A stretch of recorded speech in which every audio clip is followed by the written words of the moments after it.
Or perhaps another word, actually a lot of times we say peace and contentment. And so we'll be talking maybe more accurately about being content. Needing that contentment, that peace that passes all understanding to be in us.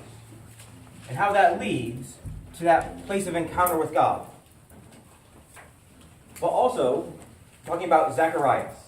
Okay, I love talking about Zacharias and Elizabeth. Of course, the parents of John the Baptist. And I think when we talk about contentment, it's about finding that place of significance. Right? That we're significant to God. Because, honestly, Zacharias, I think he would have had a right to feel insignificant. And we'll explore that in just a bit. But first, let me ask you a question. Do you remember when you were a child what you wanted to be when you grow up? When you were to grow up. I don't know how to say it quite, but maybe when you were between the ages of 2 and 5, maybe 6, 7, you might have said things like a firefighter, things along that line. But maybe it's just me. I'm suspecting some of you too. When I started to get to about, be around 12, I started to say, whatever it is, I want it to be something famous, right? I want to be someone famous. Like a basketball player, that's what I wanted to be. Right? And so often, regardless of what it is, I'm imagining that you wanted to feel significant, right? You wanted to feel like your life mattered. And sometimes, unfortunately, that takes the role of us wanting to be famous, right? Maybe it wasn't famous for you. Maybe you just wanted to be very successful, right? Very few people start off saying, I don't want to be successful, all right? I'm guessing you probably didn't say when you were a kid, I want to be unsuccessful when I grow up. Probably not, right? So whatever it was, you probably wanted to be successful, and not just successful in your own eyes.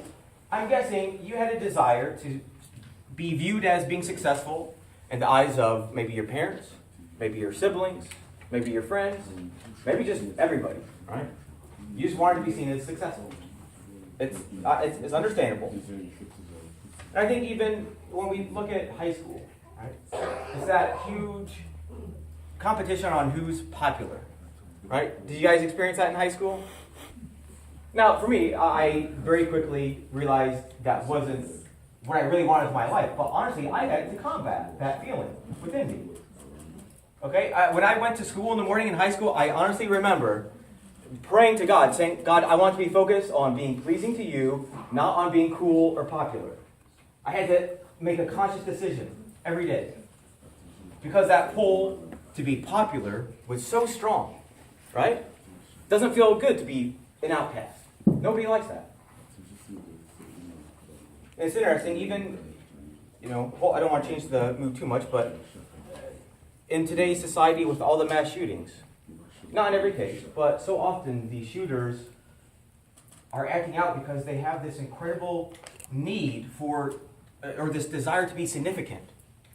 They feel like they're insignificant, they feel like nobody sees them, and they're willing to act out even if it's going to make them infamous. Right? There's such a strong pull these days.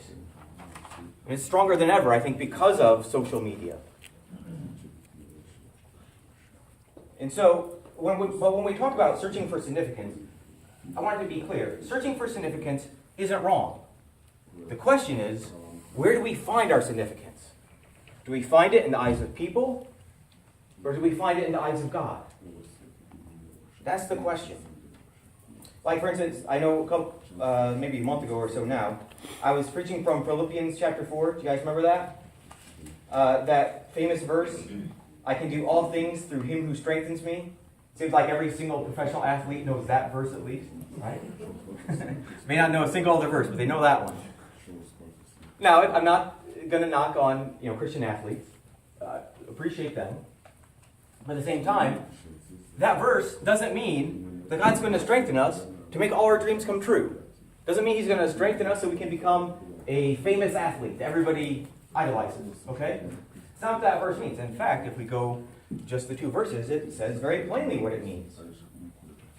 This is Paul speaking. He says, not that I speak from want, because he was asking for money, or making his need known to them. He says, for I have learned to be content in whatever circumstances I am. I know how to get along with humble means. I also know how to live in prosperity. In any and every circumstance, I have learned the secret of being filled and going hungry, both having an abundance and suffering need. In other words, Paul's talking about having that peace that surpasses all understanding, that sense of contentment. And he's even talking about real difficult physical needs sometimes. But saying that his significance, that his sense of peace comes from within. That God strengthens him. God gives him the ability to be content in all circumstances. And that's powerful. Now, why am I saying this? Because I want you to know that you're significant to God. That's where I want your sense of significance to come from. Okay? Yes. God follows you more than your followers on Facebook. Okay? Whether that's a lot or a little. I don't know. The point is, God pays attention to you. You matter to him.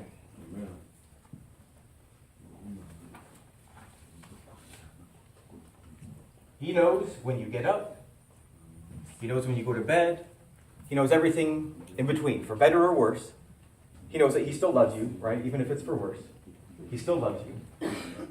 But the fact is, he's paying attention. You're significant to him, right? He sees you. When we live in that place of peace and contentment, knowing that God sees us, it's not so important whether or not anybody else does, right? That's the point. Finding that place where we know God is paying attention to us, that he sees us, that he hears us, and it's okay if we're insignificant in the eyes of other people, right? Maybe we end up cleaning toilets for a living. That's okay. Maybe nobody sees it, nobody appreciates it, nobody ever realizes what we do. That's okay. God sees it. That's what's important. Now, of course, hopefully that will remind us of Zacharias. Now, he was a priest. You may be thinking, well, weren't they kind of a public figure? Actually, not really. Often, when we think of the public figures, the religious figures in Jesus' day, actually would have been the rabbis, the teachers of the law. Okay? Worship had become more centralized in synagogues, or you could also say in the teachers. Okay, the rabbis, a rabbi is a teacher. So they had the more public ministry. The priests, honestly, were not always seen. And sometimes, on rare occasion, they were. And actually, this may be one situation. But even when their ministry was public, they still had to be behind a curtain. Or at least in Zacharias' case. So people still didn't really see him. They just saw a curtain. Right?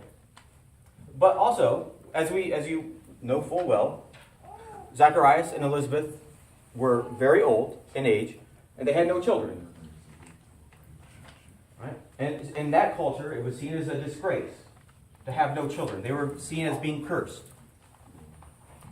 People thinking something's wrong. You must not be doing something right. But let's go ahead and open up to Luke. It's going to be quite a bit of reading, to be honest. But hopefully you can stay engaged.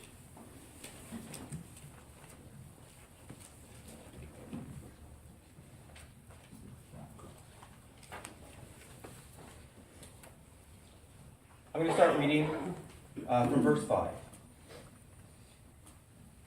In the days of Herod, king of Judah, there was a priest named Zacharias, of the division of Abijah, and he had a wife from the daughters of Aaron, and her name was Elizabeth. They were both righteous in the sight of God, walking blamelessly in all the commandments and requirements of the Lord. But they had no child, because Elizabeth was barren, and they were both advanced in years. Right? But do you catch that? They were both righteous in the sight of God. He saw them. He saw what Zacharias was doing. Right? Zacharias may have felt like life had kind of passed him by. They had no children. It's difficult in our day and age, let alone that day and age, when people would actually see you as being cursed. It's difficult enough today. And yet they continued to faithfully serve God to where he said, I see them. I see that they're righteous in all of my house. In all that they do. They are blameless. Going on in verse 8. Now it happened that while he was performing his priestly service before God, in the appointed order of his division, according to the custom of the priestly office, he was chosen by lot to enter the temple of the Lord and burn incense. The whole multitude of people were in prayer outside at the hour of the incense offering. And an angel of the Lord appeared to him standing to the right of the altar of incense. Zacharias was troubled when he saw the angel, and fear gripped him. But the angel said to him, "Do not fear, Zacharias, for your petition has been heard, and your wife Elizabeth will bear a son, and you will give him the name John. You will have joy and gladness, and many will rejoice at his birth. For he will be great in the sight of the Lord, and he will not drink no wine or liquor, and he will be filled with the Holy Spirit while yet in his mother's womb. And he will turn back many of the sons of Israel back to the Lord their God. It is he who will go as a forerunner before him, in the spirit and power of Elijah, to turn the hearts of the fathers back to the children, and the disobedient to the attitude of the righteous, so as to make a people prepared for the Lord." Zacharias said to the angel, "How will I know this for certain? For I am an old man, and my wife is advanced in years." The angel answered and said to him, "I am Gabriel, who stands in the presence of God. And I have been sent to speak to you and to bring you this good news. And behold, you shall be silent and unable to speak until the day when these things take place, because you did not believe my words, which will be fulfilled in their proper time."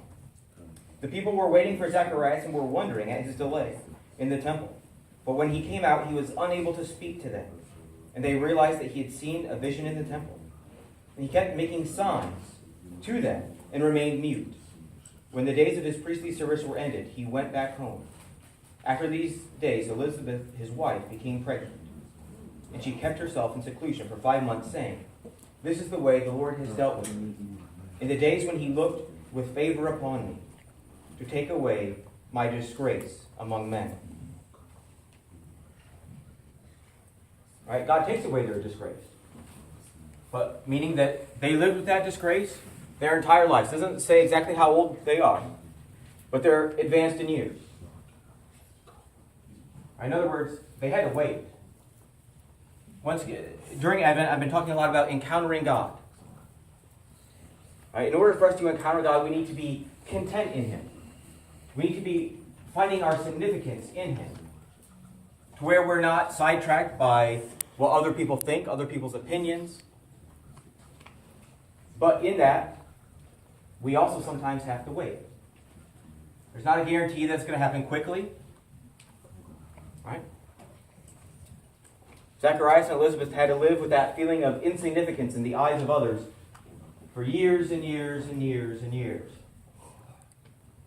Nobody saw but God, right? God saw. They realized that they were significant in his eyes. And therefore they were faithful, right? Saying that they were blameless. That's what the author, Luke, starts out saying. These people were blameless in the sight of God. They continued to be faithful, even though nobody saw them but him. That's a challenge, right? That's character. Have you heard character is what you do when nobody's looking? Right? Even though only God was paying attention, even though people saw them as being a disgrace, they continue to be faithful. They didn't find their significance from fame or the opinions of others. And just so we know, that was a challenge in that day and age. Do you guys remember Jesus talking about the Pharisees? Saying, "Woe to you hypocrites, you love to stand on the street corners and pray so everybody sees." Right? Even sometimes our religious piety, we can try to do it in public, right? So other people see. Even in that day and age, there was a struggle. There was that pull for people to see what you were doing. It's difficult to do it alone and know that nobody even knows, right? You feel like, oh, I did something really good, but nobody sees it. And you're like, maybe if I just give them a little bit of a hint, right? Hey, guess what happened? Right? It's tempting. It is. We want to be seen by other people. But Jesus, even in that day and age, encouraged them. Just go into your room. Go into your closet where nobody will see nobody will ever know. I want you to be faithful in that place. Right? Or really saying, I want you to find your place of significance in your prayer closet. Not praying in public. Right? It's not about what other people see. It's about what God sees. That's where we get our sense of significance. Our contentment. Our peace. And actually, I'm just going to kind of finish up reading another large section of the story. Let the story speak for itself. Starting again in verse 57. Now the time had come for Elizabeth to give birth, and she gave birth to a son. Her neighbors and her relatives heard that the Lord had displayed his great mercy toward her, and they were rejoicing with her.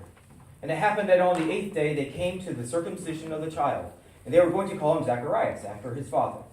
But his mother answered and said, No, indeed, but he shall be called John. And they said to her, There is no one among your relatives who is called by that name. They made signs to his father as to what he wanted him called. And he asked for a tablet and wrote as follows, His name is John. And they were all astonished. And at once his mouth was opened, his tongue was loosed, and he began to speak in praise of God. Fear came on all those living around them. And although all these matters were being talked about in all the hill country of Judea, all who heard them kept in mind, saying, What then will this child turn out to be? For the hand of the Lord was certainly with him. Just to be clear, the point of this story isn't be faithful to God when nobody sees and eventually he'll make you famous, okay? That is somewhat what happened. Right, and I think sometimes even for those of you who do have children, I think you can recognize sometimes there's even a pull in people to be famous through their children, right? You know, people pushing their children to succeed in different areas, sports, otherwise. Let me down. Right? Trying to still be successful or famous just through their child, since it didn't work out for them, right? Now, obviously, they recognize that this child was going to be known. It was going to be difficult for him to not be known. But that wasn't the point. The point was finding significance in who God sees us to be, right?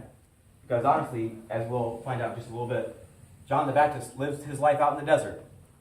Lived his life in seclusion. And yes, eventually he was well known. But even then, it didn't turn out so well for him. He wasn't received so kindly, even by many of his own people. So, we can see he wasn't just simply living to be famous. He may have been famous, but that wasn't where he found his significance. He was taught to find his significance in God, what God sees him to be.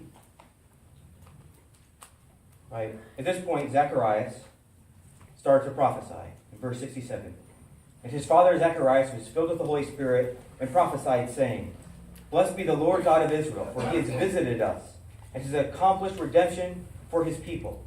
And he has raised up a horn of salvation for us in the house of David, his servant, as he spoke by the mouth of his holy prophets from of old, salvation from our enemies, and from the hand of all who hate us, to show mercy toward our fathers, and to remember his holy covenant, the oath which he swore to Abraham our father, to grant us that we, being rescued from the hand of our enemies, might serve him without fear, in holiness and righteousness before him all days. And you, child, will be called the prophet of the Most High, for you will go before the Lord to prepare his ways, to give his people the knowledge of salvation by the forgiveness of their sins, because of the tender mercy of our God, with which the sunrise from on high will visit, to shine upon those who sit in darkness, in the shadow of death, to guide our feet in the way of peace. And the child continued to grow and became strong in spirit, and he lived in the deserts until the day of his public appearance to Israel. Right? To guide our feet in the way of peace. Now, just to be clear, John the Baptist, unfortunately, didn't get to experience physical peace. Right? He was beheaded. That's how his story ends. Jesus didn't get to experience physical peace. He was crucified. But at the same time, we remember that There is a peace that is to come in the next life, but it also can start reigning in our hearts right now. That peace that God gives, right? Knowing that we're significant to Him. He sees us. We matter to Him. So much so that He promises to redeem us, to save us, to give us eternal life. Knowing that that matters more than what other people see. It's okay if nobody sees what we do. He sees. So in this Christmas season, obviously I want you to encounter Jesus afresh. But a part of that is realizing that it's not about what other people see you do. It's about what you're able to do in secret. What you're able to do in the secret place. All right? It's what I like to call the place of prayer. The secret place. Where we meet with God. Where we find our significance in Him. May we all do that this Christmas season. Amen? Amen.